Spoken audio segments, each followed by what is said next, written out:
Back in the mid-1970s, professional photographer Richmond Jones took on a job as an aide at the Southbury Training School, an institution for people with intellectual and physical disabilities. The people he met inspired him to capture their images on film.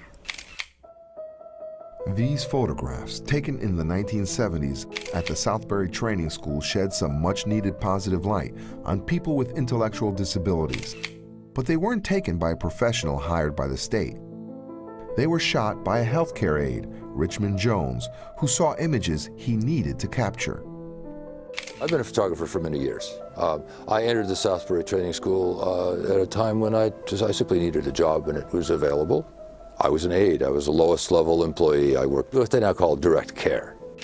As Richmond performed his duties, the people he worked with captivated his artistic eye. This was a very, very tempting subject matter. All of these fascinating faces that I had access to.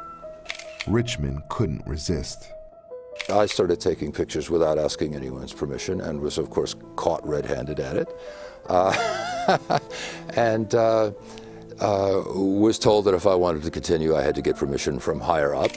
With an okay from the school, Richmond's camera started clicking. Mostly it was done spontaneously. It was all sort of fit into the day's work. He found many willing subjects for his work. Most people like attention.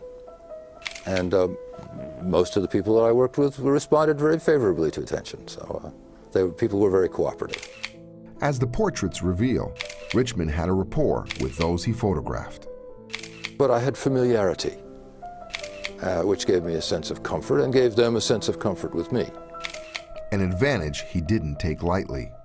It was a great privilege, really, to do a project like this from the inside. Creatively, Richmond accomplished this with a keen sense of composition and lighting. I took a very formal approach to photographing these people. Partly because I think that I was very interested in projecting their dignity.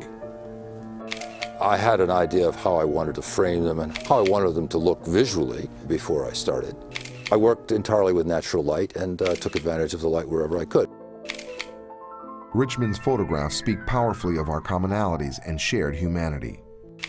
Most people in the community had very, very little experience with retarded people. My idea was to show the world at large, if that were possible, that people with mental retardation were not the stereotypes, the monster stereotype that most people held about them. My interest really was to show these people as ordinary human beings, as people very much like ourselves. They have their eccentricities, but they're really quite ordinary people, and they deserve the respect and the belonging in the human community, not to be segregated and isolated and warehoused away from the human community. First exhibited in the 1970s, the photographs helped make an important public statement. These pictures were exhibited at the State House at the time when budget concerns were being discussed about what they called then the normalization program, which was basically the funding and the founding of community placement for people with mental retardation.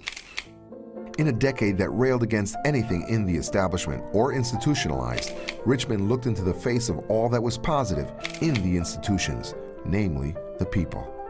I would say Southbury was extremely positive in the 70s, and it may just be that history has left it behind, but I think that in its time the institution served its public well.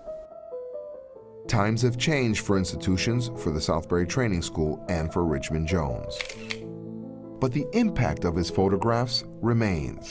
Richmond's timeless images are still hard at work, breaking stereotypes with their essential message: we're not so different after all.